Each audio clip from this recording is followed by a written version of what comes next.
Bonsoir à tous et merci de nous rejoindre dans l'info continue ce jeudi 4 juin 2026. Les choses semblent bien démarrer avec le président Romuald Wadani qui joint progressivement l'acte à la parole. Ses promesses électorales se matérialisent déjà dans la pratique et beaucoup se réjouissent de la démarche du chef de l'État. On fait un zoom sur cette bouffée d'oxygène que constitue la gratuité de l'enseignement secondaire public pour les filles, les bus flambant neufs pour la mobilité des étudiants, la subvention pour les urgences vitales dans les hôpitaux et bien d'autres actions qui couvrent le social au profit des populations. Nous sommes avec Adam Aziz Soulé. Adam Aziz Soulé, bonsoir. Bonsoir à vous, Wahab. Bonsoir à tous. Habib Isaac Adaï, bonsoir.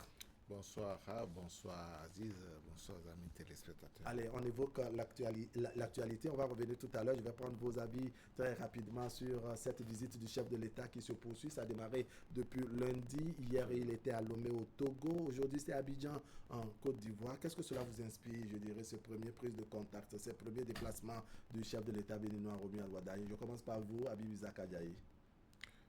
Non, le président de la République, dans son offensive diplomatique, essaie de prendre les repères, donc auprès de ses pairs. Essaie quand même, il va très vite, parce qu'il y a, si je dois revenir à Abuja, oui, c'est normal, c'est le grand voisin économique du Bénin. Le Niger, il faut dire, il était temps que ce problème soit définitivement résolu, que le chef de l'État ou un chef d'État aille finalement là-bas, parce que ça ne peut pas éternellement rester comme cela pour le bonheur des communautés au Bénin et du côté du Niger. Donc les prises de contact avec les pays de l'AES étaient plus que jamais nécessaires. C'était un bien, il faut le dire de cette façon, nécessaire.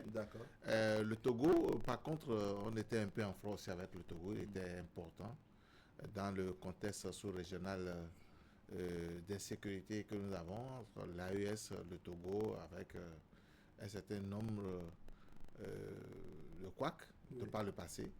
La Côte d'Ivoire, c'est important par rapport à l'intégration. Il fallait quand même que le président de la République agisse. Moi, je trouve quand même que c'est très bien. D'accord, oui. Quelle lecture faites-vous de ce déplacement, cette série de déplacements du chef de l'État béninois? En tant que béninois, c'est un motif de satisfaction. On l'avait déjà dit sur ce plateau, nous sommes à l'ère du wadaïsme. Et là, Wadani prend ses marques, si on peut le dire ainsi, dans la mesure où, mon vis-à-vis le disait tout à l'heure, on a vu cette série-là, en tout cas, de démarches qui sont entreprises à l'endroit des pays voisins.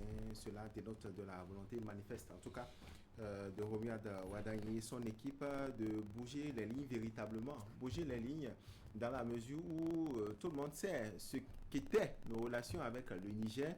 Quand vous voyez la ferveur, quand vous voyez l'engouement et quand vous voyez aussi au plan organisationnel, peut-être qu'on peut qualifier une organisation en tout cas bien réussi. Quand vous voyez un peu un monsieur, je pense que je le disais à un collègue la dernière fois, vous savez, c'est un rarement, moi j'ai vu par exemple le sourire d'un certain Tiani. Mais pour une deuxième fois, je dirais, j'ai vu le général Tiani sourire, aller au tarmac de l'aéroport, accueillir notre président, vous voyez, le balai des salutations et tout ça. Tout ça, c'est beau. Et vous avez vu l'engouement que cela a suscité au sein des populations également. Je pense qu'il était temps, c'est ce qu'on attendait. Même cas de figure également avec le Burkina Faso, au pays justement du capitaine Traoré, où également un accueil des plus beaux jours lui a été réservé. Même chose également au topo voisin. Donc vis-à-vis fait bien de le souligner. Et je pense que c'est l'une des promesses de campagne pendant la présentation de son projet de société où le candidat d'alors devenu président de la République nous expliquait que quel que soit ce que vous avez comme magie, quel que soit ce que vous avez comme atout, quand vous n'êtes pas en de bons thèmes avec les pays qui vous entourent, vous avez beau faire, le mieux que vous pouvez, mais ça ne pourrait prospérer. Et comme on le dit, c'est ensemble que les choses arrivent à évoluer. Et il fait bien en tout cas de nous le démontrer pour les premiers jours. D'accord. Alors, comme on parle tout à l'heure des promesses électorales, n'est-ce pas, qui commencent par se concrétiser, en tout cas chez le président Romuald Wadani, on sait que dans sa promesse électorale, Aziz Habib Azak Adjaï, il avait évoqué, je dirais, cette main tendue en direction des pays voisins et autres. Peut-on dire que de plus en plus, on crée un rapprochement avec ces États et que c'est également une façon de tenir promesse électorale? Oui, il faut dire quand même que le président de la République, je nomme son Excellence, M. Romuald Wadani, est un chef d'État, un nouveau chef d'État. Il est venu avec son projet de société, il est venu avec sa vision de la gouvernance. Et c'est normal c'est vrai qu'il a annoncé quand même un certain nombre de faits qui, déjà, à moins de 2 semaines, il est rentré dans l'applicabilité de ces faits. Je veux parler surtout notamment sur le plan diplomatique et autres, c'est vrai, sur le plan diplomatique. Mais en prenant langue avec le Niger, en allant même se déplaçant en allant au Niger, je pense que les signaux étaient déjà annoncés à son investiture parce que le Niger était quand même invité. Je crois avoir vu le Premier ministre du Niger à son investiture. Donc, il y a un certain nombre de prises de contact. C'est un travail qui a été commencé déjà pas fait, déjà même après son élection, certainement. Les lettres de félicitations. Oui, les lettres de félicitations et tout ça. Donc, le président de la République fait bien. Je pense quand même qu'il va aller très vite parce que le Niger, quand même, est notre voisin. Il a estimé que c'est un partenaire, ce n'est pas qu'un simple voisin, c'est un partenaire stratégique pour le Bénin. Et le Bénin, le port de l'AES, et il était temps quand même que les choses évoluent autrement au Bénin, entre le Bénin et le Niger. D'accord. On était un peu à froid, comme vous avez dit, avec le Niger et le Burkina Faso. Le président Romuald Wadani, en position de candidat à l'époque, avait promis, n'est-ce pas, qu'il fera du mieux qu'il pourra avec ses États voisins à l'effet de coller les morceaux. On peut dire qu'on a bien démarré. On peut dire qu'on a bien démarré, Wahab. Ça va sur des roulettes désormais. Quand vous voyez en moins d'une semaine le périple du président de la République, et on peut dire déjà les retombées également de cette visite-là. Oui. Parce que peu ou prou, généralement en vernaculaire, on dit quand vous êtes de loin, ce que vous dites est différent de quand il y a le contact physique, les réalités, l'émotion, la chaleur et tout ce qui va avec. C'est toute une autre réalité. Et donc, je peux dire que cette tournée-là qui vient de s'achever justement aujourd'hui, ce soir, avec, je crois bien, la Côte d'Ivoire, aux côtés de Alassane Dramane Ouattara, c'est un pari gagné pour le Bénin et pour ces pays-là aussi qui ont été visités. Oui. Parce que nous avons beaucoup de richesses à vendre et à revendre et vice-versa. Je pense que c'est dans les liens, ce qui est de bonne loi, de renforcement de la coopération justement dans ces pays-là de la sous-région. Et ce qui est intéressant ici, parlant du cas du Niger où les regards étaient beaucoup plus braqués. On a vu cette guéguerre-là sur laquelle je ne voudrais pas revenir, mais c'est ce communiqué final-là qui attire moi mon attention où je me dis même pourquoi on attend 15 jours pour ouvrir la frontière.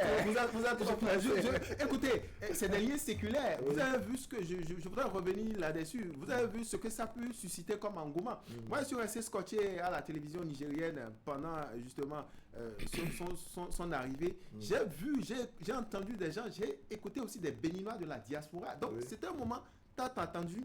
Je pense quand même qu'avec justement les deux parties qui vont se mettre d'accord, je crois bien pour c'est bien cela, hein, 15 jours pour je dirais 15 jours pour libérer tout un peu 15 jours pour déposer le rapport et pour déposer le rapport qui sera sanctionné sans doute et on l'espère vivement peut-être dans la semaine qui suit de l'ouverture en tout cas de la frontière au niveau du Niger pour que les choses puissent réellement bouger. Isaac Adjaï, dans le package, je dirais, du social ou des actions promises et qu'on a commencé par matérialiser, en tout cas qu'on a commencé par décliner, il y a cette gratuité, n'est-ce pas, au niveau des jeunes filles, gratuité donc de la scolarité au niveau des jeunes filles, côté enseignement secondaire, public surtout. Ça vous fait quoi? Parce qu'il y a un conseil des ministres, on a eu une panoplie de décisions qui vraiment couvre le social et dedans, il y a cet aspect-là. Quelle lecture vous en faites? Oui, je pense que la décision, les décisions du Conseil des ministres du 3 juin, je crois hier, faisait cas de cette décision prise en faveur des jeunes filles par rapport à leur formation scolaire, je crois tout au moins jusqu'en terminale. Il n'y avait pas que ça, si vous permettez. Il y a aussi des décisions par rapport à la santé, à l'urgence par rapport à la santé, par rapport à l'agriculture, par rapport au scolaire, par rapport à l'énergie et à l'eau. Oui, à l'eau potable. Moi, je pense quand même que l'État, la lecture que j'en fais, c'est que l'État qui décide d'investir dans l'éducation, dans la santé, dans l'agriculture, dans le social, à travers, je veux parler de la décision qui, par rapport aux urgences. Urgence vitale, là vous parlez du côté santé. Je veux parler du côté santé. Et qui investit dans les infrastructures de base, en parlant de l'eau et de l'électricité pour nos enfants à l'école, a fait le choix d'investir dans le capital humain.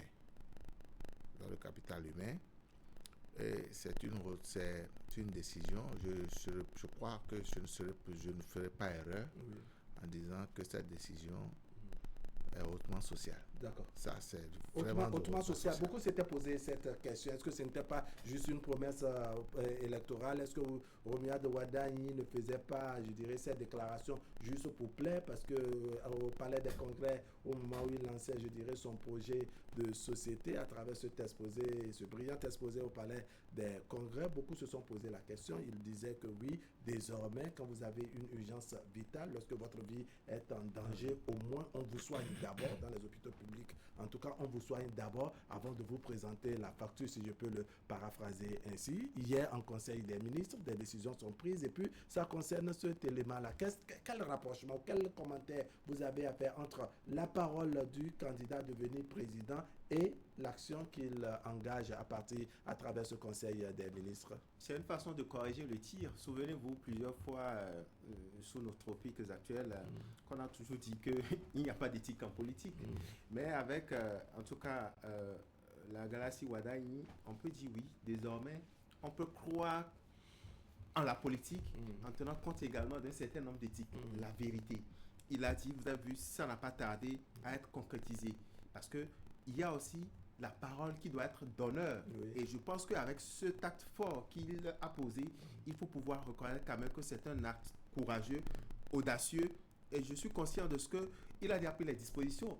Parce que, comme le disait un confrère tout à l'heure avant que je ne sois en plateau, quand vous entendez les chiffres, ce n'est pas un nion, mais c'est plutôt un ya. Donc tout a été préparé justement pour qu'on puisse dégager justement ce financement-là au profit de ces populations-là qui ont cru justement à un vent nouveau. On a serré longtemps la ceinture. La ceinture a commencé par être desserrée, mais je pense que c'est l'occasion maintenant pour ce septennat-là que les 12 millions de Béninois et environ puissent en jouir véritablement. Quand j'ai fini de dire ça, vous l'avez dit, la santé est un élément vital. Et quand le chef de l'État a, je crois bien, au tout premier conseil des ministres, à cette rencontre-là où on a pu voir les nouveaux visages justement de sa galaxie, souvenez-vous que le cap avait été annoncé pour être mis sur l'extrême pauvreté. Alors, l'extrême pauvreté, mais quand on ne combat pas ça, si le Béninois, vous avez vu hier sur sa page Facebook, celui-là qui n'est pas bien portant, mais ne lui demandez pas, disons, d'être productif, par exemple, au boulot, pour peut-être, disons, renflouer les caisses de l'État. Et donc, c'est quelqu'un avec justement son équipe qui sait déjà là où il faut attaquer le mal à la racine pour peut-être d'ici 2 ans, pour que le Bénin soit révélé davantage. Et on ne peut qu'être fier en tant que Béninois de voir qu'on a un chef de l'État jeune qui prend ses marques, qui faire bouger véritablement les lignes et qui, je le disais, je veux espérer que ça puisse continuer, que ça ne soit pas la fougue des 100 premiers jours. Vous avez vu en moins d'une semaine, vous avez vu le périple qui a été fait et les retombées, je suis sûr de ce que dans les tout prochains jours, ça sera constaté. D'accord. Alors pour cette question de santé, en tout cas pour les urgences vitales où on décaisse de milliards pour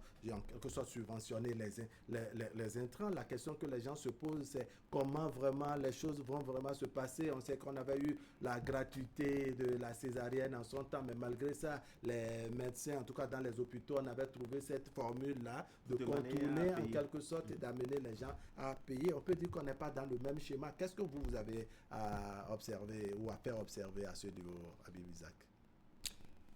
Ce qu'il faut dire, c'est là où la responsabilité du ministre de la Santé est interpellée. Parce qu'il ne faut pas seulement prendre des décisions. Le président de la République, le gouvernement a pris des décisions au niveau du Conseil des ministres. Mais le ministre de la Santé, qui certainement connaît le projet, tout ce qui a été mis en place, le fonctionnement, l'aboutissement, de comment est-ce que ça se passera, doit pouvoir mettre tout autour de cette décision, de l'applicabilité de cette décision, les garde-fous. Parce que il ne faudrait pas que des canards boiteux ou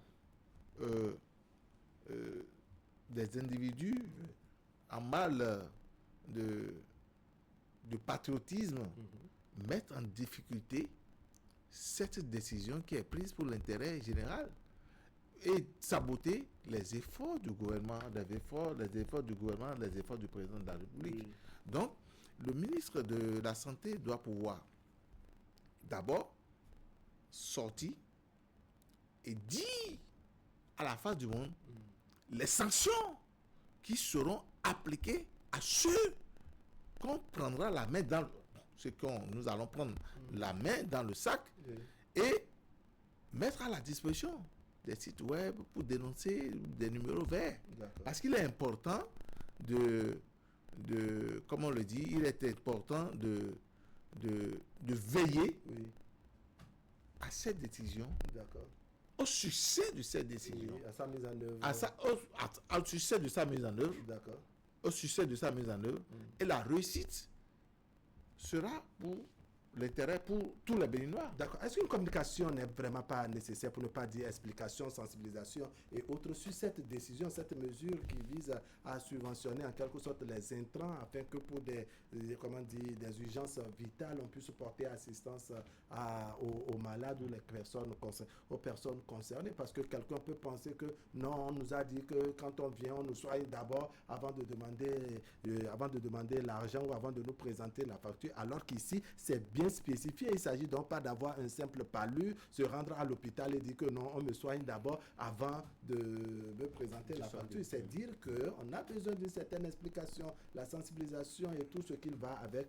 pour que les gens puissent profondément cerner cette mesure. Je pense que en initiant, sans doute, nous sommes à l'étape des annonces et en annonçant, c'est sûr que le dispositif, nous ne sommes pas des serins en tout cas du ministère de la Santé, mais du peu que nous savons, c'est sûr qu'en amont, il y a des équipes mobilisées pour la cause. Je suis sûr sans doute, parce que c'est un monsieur qui communique bien, j'ai eu l'occasion de le recevoir, par exemple au niveau de l'autorité de régulation de la santé, au niveau de l'ARES par exemple, je suis qu'une tournée sans doute sera initiée dans ce sens-là, pour communiquer comme vous le dites si bien, relever sans doute les zones d'ombre, aller au contact justement de ces populations-là, leur expliquer le bien fondé, parce que vous savez, et il faut que cela aussi soit relayé dans nos langues nationales, et c'est là il faut faire aussi appel à l'expertise de nous, acteurs des médias. J'espère bien avec le wadaïsme, sous notre tropique, on a tout le temps chanté que la presse est l'enfant le plus malheureusement oublié du septennat, enfin des 10 ans de la galaxie Talon. Mais désormais, nous avons un ministère de tutelle chargé de la communication et des médias. Sans doute que le bon profil sera trouvé, la bonne réflexion sera émise afin que les populations au plus profond, en tout cas des contrées, soient impactées, soient informées pour que tout le monde sache en allant justement à l'hôpital, voici les préalables, voici les conditions à justement avoir pour justement bénéficier. Mais au-delà de ça, je pense que même en français facile, c'est quand même assez clair. Hein. Oui. Peut-être qu'il faut le monnaie, comme je le disais, aller dans d'autres langues. Voilà. Pour que ça soit en français encore plus dilué, si vous voulez. Voilà. Beaucoup plus dilué, apporter suffisamment la lumière. Pour que tout le monde soit au même niveau d'information. Confusion soit vraiment nettoyée. Je pense quand même que c'est important de relayer massivement cela, surtout d'associer les radios communautaires, pour que l'information descende à la base. Parce que on peut avoir plusieurs interprétations. Moi, je le vois plutôt, cette décision, dans le cas des urgences, dans les hôpitaux. Les accidentés et autres. Or, quelqu'un peut être malade, souffrant d'un petit palud ou bien d'un paludisme chronique, et que le centre de santé d'arrondissement, ne soit peut-être pas habilité à exécuter ce programme-là. Et peut-être il faut aller au CHD, je ne sais pas trop, au CNHU pour pouvoir le faire. Donc, les hôpitaux peut-être d'arrondissement ne pourront pas exécuter. Donc, il faut plus d'informations pour permettre quand même à ce que les Béninois savent de quoi il est question et se préparent à profiter de ce que l'État met à leur disposition pour le mieux-être. D'accord. Si vous permettez, je voudrais rajouter justement quelque chose sur cet aspect-là. Précisément, il faut aussi, sans doute, cette communication-là ou cette phase de sensibilisation-là qui sera faite, qu'on puisse aussi revenir sur les privés. Il faut qu'au niveau des privés aussi, qu'on sache quelles sont les conditions à remplir. Il est vrai que l'annonce a été faite de façon globale, mais il faut que dans sans doute ces annonces-là, qu'on puisse savoir le patient peut-être qui a les moyens de sa politique, mais qui est déjà habitué, par exemple, à une clinique, le jour où il advient que, bon, voilà, pour cette urgence-là, il a été pris du coup. Mais est-ce que la décision est applicable également au niveau d'un privé? Je pense que ce sera l'occasion d'éclairer ces zones d'ombre-là. D'accord, on va pas s'embrouiller, n'est-ce pas? Les spécialistes, n'est-ce pas, en la matière apporteront l'éclairage, la lumière qu'il faut sur cette thématique, pour ne pas dire sur ce sujet-là qui fait vraiment actualité en ce moment. Allez, il n'y a pas que le monde de la santé, il y a également les acteurs agricoles qui sont concernés par ces différentes mesures. On a cité tout à l'heure, en tout cas, on a évoqué tout à l'heure la mesure concernant la gratuité chez les filles au niveau du secondaire, le côté santé. Vous avez déjà commencé par marquer le point en ce qui concerne les acteurs du monde agricole. On a décidé de récompenser l'effort de ceux-là qui font, je dirais, qui produisent un peu plus, n'est-ce pas? On a cité, en tout cas, tracé des quotas et autres. C'est dire que les acteurs agricoles ne sont pas oubliés en dépit de tout. Un ouf, voilà, je vais y arriver, un ouf de soulagement.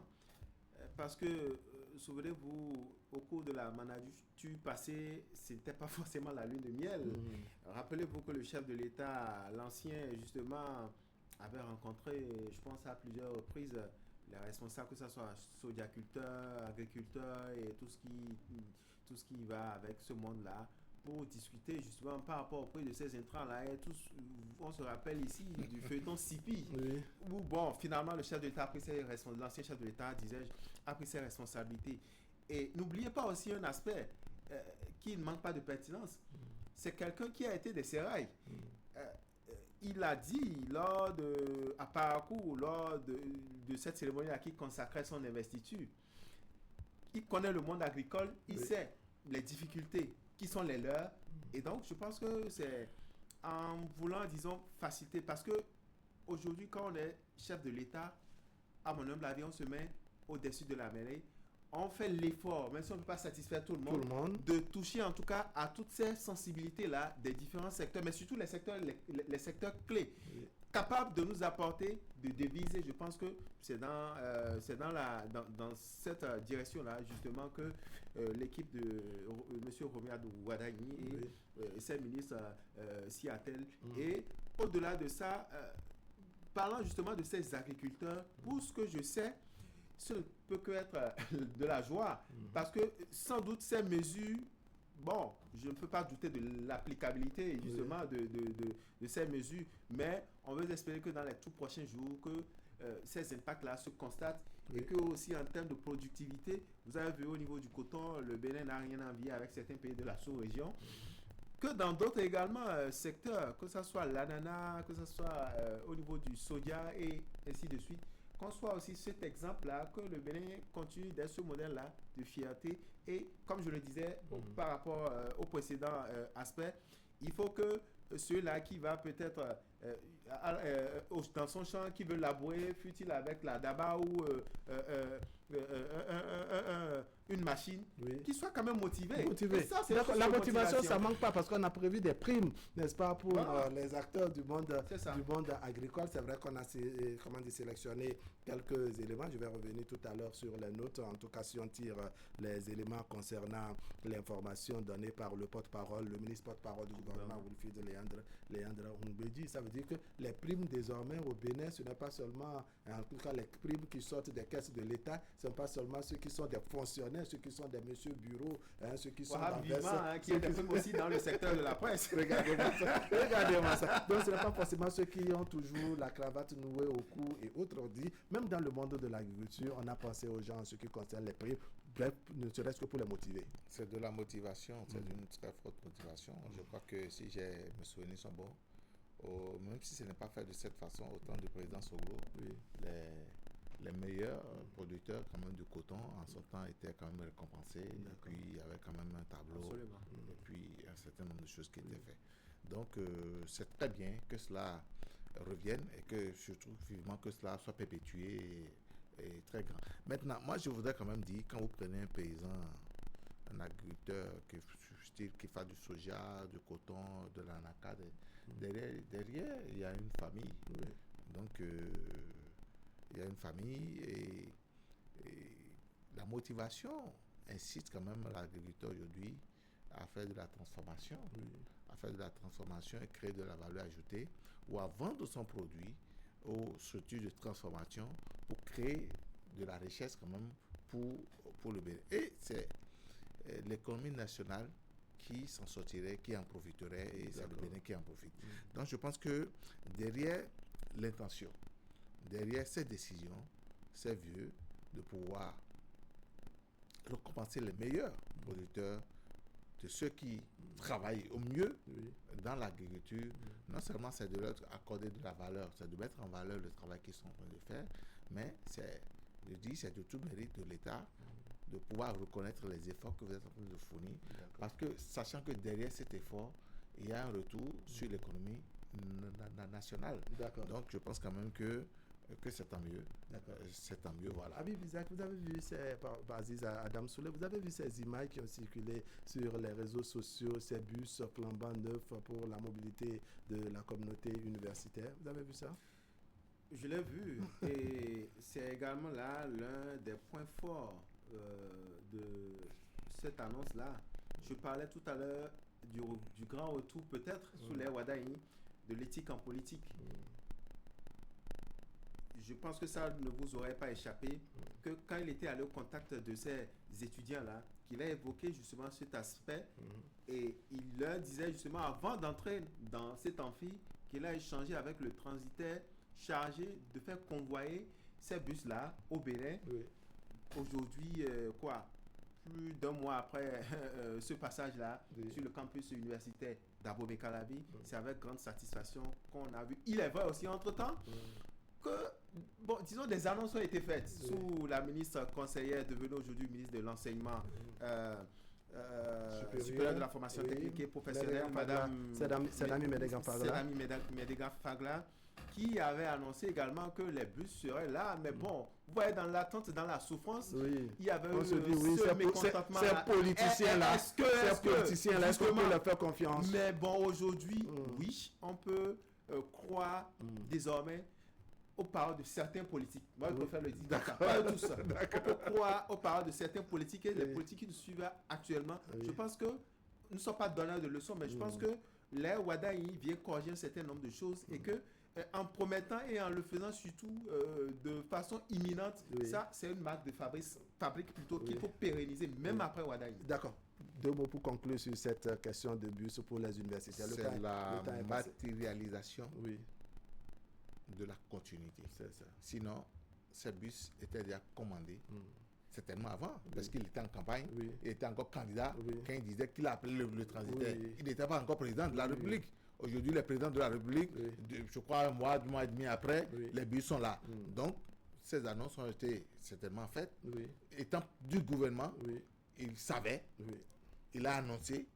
Aujourd'hui, c'est lui, c'est à son actif, c'est D'accord. lui qui donne aux étudiants. Oui. Donc, c'est tant mieux, c'est la continuité de l'État et il était nécessaire qu'on explique Oui.